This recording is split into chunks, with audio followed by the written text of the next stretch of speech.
বলবো কবির কথা। রমনা পার্কের গাছের গোড়ায় বসছে ওরা জোড়ায় জোড়ায়, যায় না চেনা মানুষ না পশু ওদের আচরণ চলাফেরায়। রমনা পার্কের গাছের গোড়ায় বসছে ওরা জোড়ায় জোড়ায়। সভ্যতা কাকে বলে জানে না, পশুদের মতো কিছু মানে না। সভ্যতা কাকে বলে জানে না, পশুদের মতো কিছু মানে না। প্রগতির স্লোগানে যাহা কিছু করছে, ভাদেরের কুকুরও হার মেনে যায়, ভাদেরের কুকুরও হার মেনে যায়। রমনা পার্কের গাছের গোড়ায় বসছে ওরা জোড়ায় জোড়ায়। এই মান অভিমানে মৃদু গান গায়, পায়রা পায়রি যেন লালা খায়। মান অভিমানে মৃদু গান গায়, কবুতর পাখি যেন লালা খায়। ইবলিস ডেকে হেসে বলতে থাকে, ইবলিসকে ইবলিস ডেকে হেসে বলতে থাকে, আমার প্রয়োজন রইল কোথায়, আমার প্রয়োজন রইল কোথায়। রমনা পার্কের গাছের গোড়ায় বসছে ওরা জোড়ায় জোড়ায়। এই যুবকরা কথা বলো, ঠিক না বেঠে? ঠিক না বেঠে? মুসলমানদের সাথে 14ই ফেব্রুয়ারি একদিনের কুত্তা কুত্তি দিবসের কোনো সম্পর্ক নাই। মুসলমানদের ভালোবাসা মিনাল মাহাদে ইলাল লাহাদে, জীবনের শুরু থেকে শেষ পর্যন্ত আমরা সব সময় মানুষকে ভালোবাসবো আল্লাহর ভালোবাসা পাওয়ার জন্য, ঠিক কি না? ওই একদিনের জন্য ফুল বিতরণ করে কাউরে ভালোবাসা দিতে চাই না, বলেন আল্লাহুম্মা আমিন। ভাই জানবে মহিলা বলতে যাচ্ছেন, ওমর এই রাত্রিতে আমি বাড়িতে একলাই আছি আর আপনিও ঢুকছেন, আর তো কেউ নাই, এখন মাঝখানে কি আছে তাই কর। দায়িত্বটা ওমরের উপরেই দিয়েছে। এখন বলেন কায়দা না বেকায়দা? আমাদের দেশের কায়দা হলো দিবুরকান, নুরানি আর বগদাদি, এইটা যেটা ওমরের সামনে হয়েছে নাম হলো বেকায়দা। জোরে বলো ঠিক কিনা?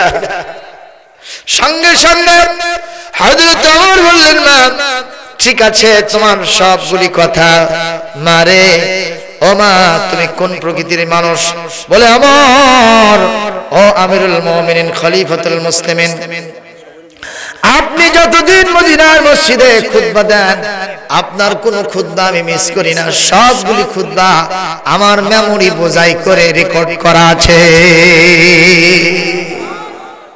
নামের গোড়ায় করো না ভাই, নাম দিয়ে কি হয়, নামের মাঝে পাবে না কো আসল পরিচয়, ঠিক কি না? কবি বলছে নামের গোড়ায় করো না ভাই, নাম দিয়ে কি হয়, নামের মাঝে পাবে না তো আসল পরিচয়। এই জন্য নাম যেটাই হোক না কেন, জন্ম হোক যথা তথা, কর্ম হোক ভালো। জোরে বলুন ঠিক কিনা? আমাদের কর্ম ভালো হতে হবে, বলেন আল্লাহুম্মা আমিন। এখন মহিলার অপরাধ একটা, মহিলা গান গায়, কেন গায় তা কি শুনবেন? না না ওইটা আজকে থাক না, আবার এটা থাক, এই একটা শোনাই লাগবে। মা তুমি যে গান গাও সূরা লোকমানের 6 নম্বর আয়াতের সাথে গানের সম্পর্ক নাই, মা কেন গান গাও? মহিলা বলতেছেন, ওমর আমি আপনাকে একটা কথা বলতে চাই, আমি আমার কোনো প্রেমিকাকে ডাকি না, আমি আমার কোনো বয়ফ্রেন্ডকে ডাকি নাই রাত্রিতে, আমি এই বাড়ির মালিক, আমার একমাত্র স্বামী আমার সাথে বাড়িতে থাকতেন, কিন্তু আপনি আমিরুল মুমিনিন খলিফাতুল মুসলিমিন, আপনি ওমর, আপনার নির্দেশনা নিয়ে আমার স্বামী আজ 4 মাসের অধিক সময় হয়ে গেল, তিনি যুদ্ধের ময়দানে সেনাপতির দায়িত্ব পালন করতে চলে গেছেন, এই গভীর রাত্রিতে আমি একা একাই বাড়িতে অবস্থান করি, হঠাৎ করে স্বামীর কথা আমার মনের ভেতরে উঠে উঠেছে, আমি আমার প্রাণের অধিক স্বামীকে পাওয়ার জন্য স্বামীর জন্য গান গাইতেছি। জোরে কোন আল্লাহু আকবার। মুসলমান এখান থেকে একটা কথা শিক্ষা গ্রহণ করবেন, একজন বিবিকে রেখে 4 মাস 10 দিনের উপরে আপনি কখনো বাইরে থাকলে ওই বিবির ভিতরে প্রেম বাঁধবে, তাতে কোনো সন্দেহ নাই। কোরআন শরীফ আল্লাহ রাব্বুল আলামিন সূরাতুল বাকারার ভিতরে শেষের দিকে বলেন, আল্লাযীনা ইয়াতাওয়াফাউনা মিনকুম ওয়া ইয়াযরুনা আযওয়াজাহুম يتربصن بأنفسهن أربعة أشهر وعشرا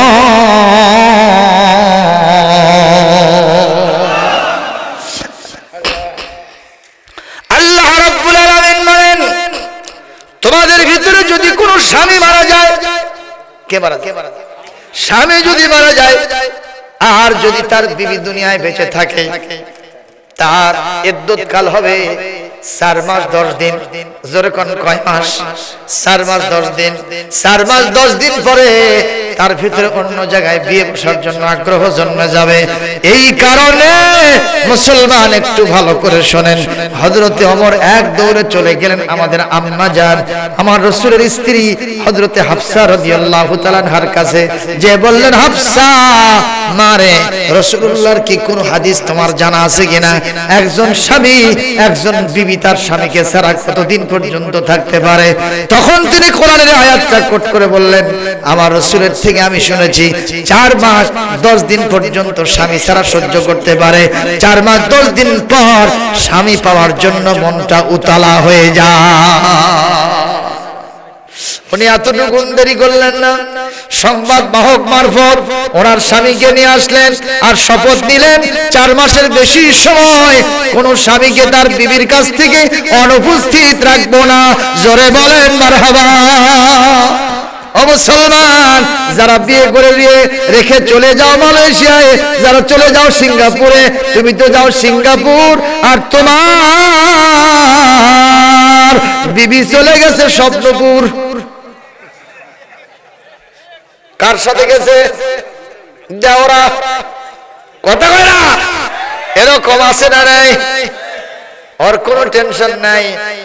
ওই কয় যে আমি এই বছর আসতে চাচ্ছি, কয় না এবার না আসলেও চলবে, আরো 1 বছর বাড়ায় দাও। তোমার ছোট ভাই যখন আছে আমার কোনো টেনশন নাই। অথচ রাসূল বলেন, আলহামদুল মাউতু, তোমরা দেবরকে দেখে ভয় করো ওই রকম যেমন আজরাইলকে দেখে ভয় করো। আজরাইলকে দেখে যেমন ভয় করা লাগে, স্বামীর ছোট ভাই দেবরকে দেখে ওই রকম ভয় করা লাগে, বলেছেন বিশ্ব নবী জনাবে মুহাম্মদুর রাসূলুল্লাহ। আজকে কিছু বাস্তব কথা বললাম, এতে বোধহয় এই গ্রামের লোকেরা মন খারাপ করছে। এই বক্তাকার জীবনে আনবো না বাবা, আমি আর আসবো না। দাওয়াত দিলে আলহামদুলিল্লাহ, না দিলে সুবহানাল্লাহ। কারণ দাওয়াতের অভাব নাই। আল্লাহু আকবার। এই আল্লাহর কোরআনের যারা খেদমত করে তাদের দরজা একটা বন্ধ হলে 1000 দরজা খুলে যায়। কথা কোন? একজন মুফাসসির কারাগারে হাজার হাজার মুফাসসির তাফসীর মাহফিল। মিথ্যা বললাম? বন্ধ হয় নাই, ওই আওয়াজ চলতেইছে, এই আওয়াজ চলতেই থাকবে, কেউ ঠেকাতে পারবে না। কথা বলেন না কেন? কেউ ঠেকাতে পারবে না। ইনশাআল্লাহ আমরা কোরআনের পথে আছি, থাকবো। আমরা যদি আল্লাহর ওলি হতে চাই, আমাদের কোয়ালিটি লাগবে কয়টা জানো? 2টা। তার ভিতরে একটা ইমানদার, আর 2 নম্বর আল্লাহর তাকওয়া আমাদের ভিতরে থাকতে হবে। হাজের নাজের সবসময় আমরা কাকে মনে করব? আল্লাহ। আমরা এখানে যখন আছি আল্লাহ দেখতেছেন, যাত্রায় গেলেও দেখবেন, আমি সুদ খাইলেও দেখবেন, ঘুষ খাইলেও দেখবেন, ডলাডলি ঢলাঢলি করলেও কে দেখবেন? নিজের বিবির সাথে সহবাস না করে যদি কোনো ঘসিটি বেগমের সাথে সহবাস করি, নাউজুবিল্লাহ, যদি জিনার বিচার করি, কে দেখবেন? একটার জন্য তিনি শান্তি দিবেন আর একটার জন্য শাস্তি দিবেন, একটার জন্য পুরস্কার দিবেন আর একটার জন্য তিরস্কার করবেন, একটার জন্য জান্নাত আর একটার জন্য জাহান্নাম। আল্লাহর ভয়েতে সমস্ত খারাপ কাজগুলো বাদ দিয়ে দিব, যত ভালো কাজ আছে সব জীবনের সাথে মিলায় নেব। এই সৎ সাহস যাদের আছে দুহাত তুলে আল্লাহকে দেখা।